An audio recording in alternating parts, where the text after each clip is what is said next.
네, 오늘부터는 사이토 히토리의 또 다른 책, 평범한 내가 돈의 신에게 사랑받는 법이라고 하는 돈의 진리를 낭독하도록 하겠습니다. 이 돈의 진리는 5장으로 이루어졌는데요.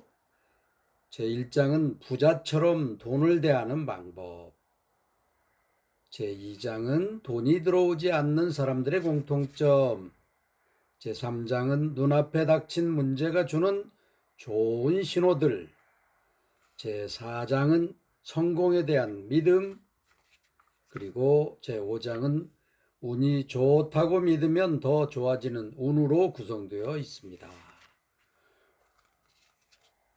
먼저 오늘은 사이토 이토리의 머릿말 프롤로그를 낭독하고 부자처럼 돈을 대하는 방법 1장을 낭독하겠습니다. 사이토 이토리 머릿말. 나는 사람들에게 많은 상담 요청을 받는데 그 가운데 가장 자주 상담하는 주제는 역시 돈에 관해서다.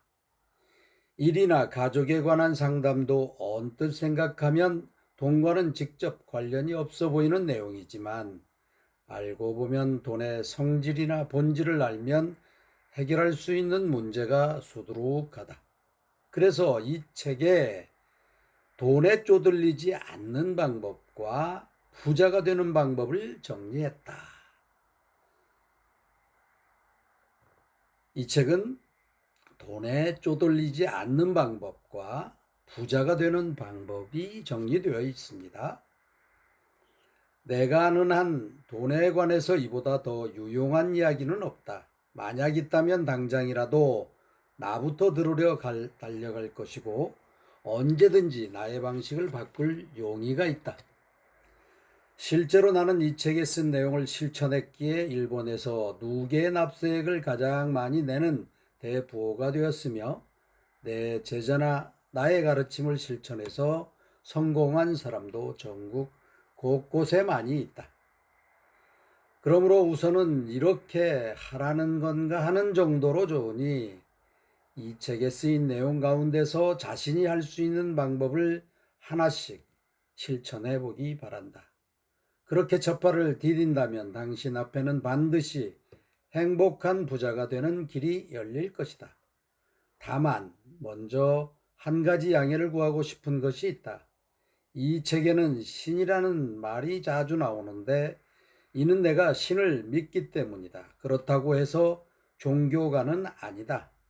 또한 당신도 신을 믿으십시오라고 말하는 것은 더더욱 아니다.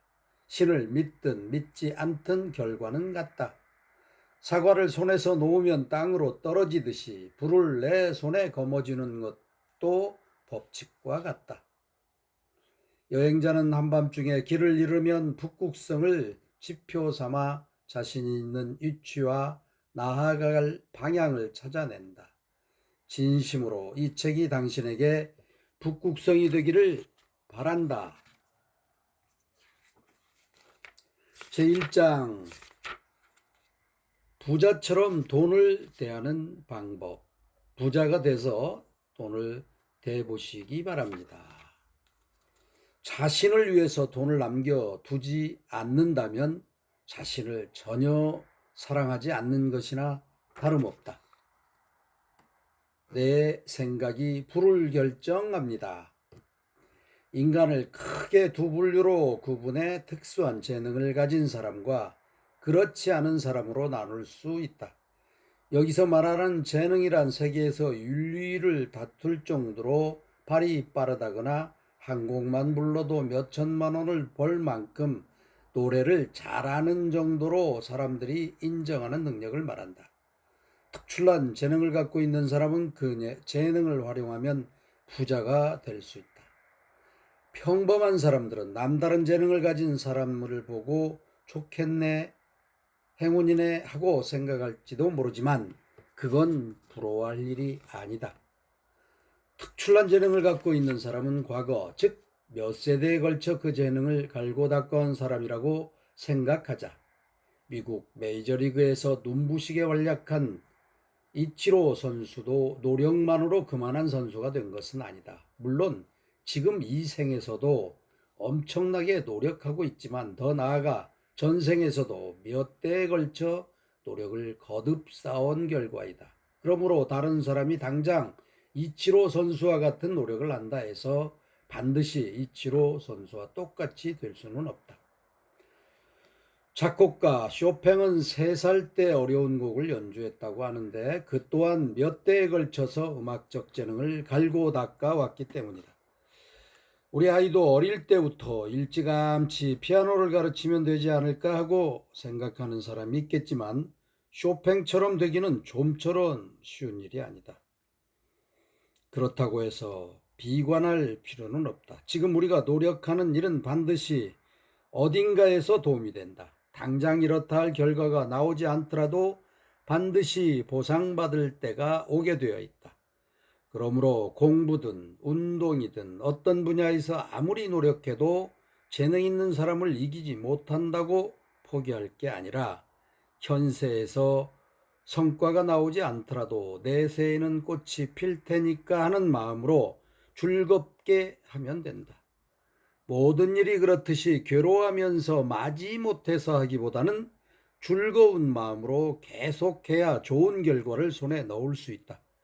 그런 과정 속에서 불을 자연스럽게 끌어당기는 내공을 쌓을 수 있다.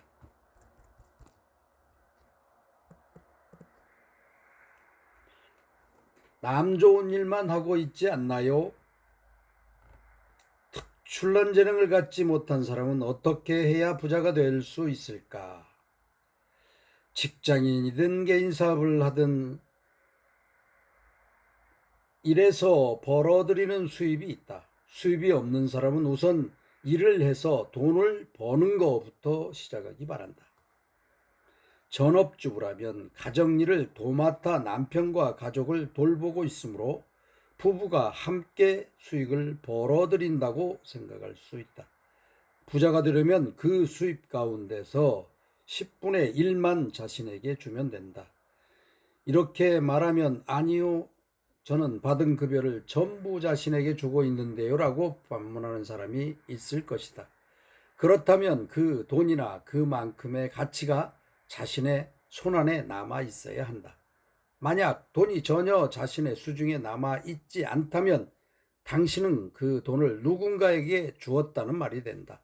집세로 집주인에게 주었거나 식비로 슈퍼마켓에 또는 핸드백 값으로 명품 매장에 건넸을 것이다. 바꿔 말하면 집주인이나 슈퍼마켓을 위해 일하고 있는 것이나 마찬가지로 좀 더 심하게 말하면 사유의 노예나 다름없다. 사유의 노예나 다름없다. 물론 살아가려면 생활할 집도 필요하고 건강을 유지하는 데 식비도 든다. 하지만 일해서 번 돈이 수중에 한 푼도 남아있지 않다면 전부 누군가를 위해서 준 것과 같다고 해야 한다. 나를 위해 써야 할 순간에 정작 돈이 없을 테니 말이다. 우선 수익 가운데 10분의 1을 남겨라. 한 달 급여로 200만 원을 버는 사람은 20만 원을, 300만 원을 받는 사람이라면 30만 원을 매월 남겨두는 것이다. 그렇게 하면 300만 원을 버는 사람은 1년 후에 360만 원을 모으게 되고 10년 후에는 3,600만 원을 가진다. 우선 집주인이나 옷가게 또는 술집을 위해서만 사는 노예 생활에서 벗어나 10분의 1만이라도 자신에게 주는 거다. 수입의 10분의 1을 손안에 꼭 쥐고 있어라. 단 10%면 된다. 나머지는 다 써도 좋다. 90%를 저축하라는 말이 아니지 않은가? 자신이 번 돈이 전혀 남아있지 않는 까닭은 자신에게 한 푼도 주지 않았기 때문이다. 어른이나 아이나 할 거 없이 돈을 주면 좋아한다. 그렇게 좋아하는 돈을 옷가게와 술집에 다 줘버리다가는 자신에게 한 푼도 남지 않는다. 자신을 위해 남겨놓지 않는 것은 자신을 전혀 사랑하지 않는 행위다. 일단 수입의 10%를 남기는 일이야말로 돈에 쪼들리지 않는, 그리고 부자가 되기 위한 첫걸음이다. 여러분을 위해, 또 여러분 자신을 위해 10%를 꼭 남기는 사유의 노예 생활이 아닌 주인 생활을 하시는 여러분이 되시길 바랍니다. 감사합니다.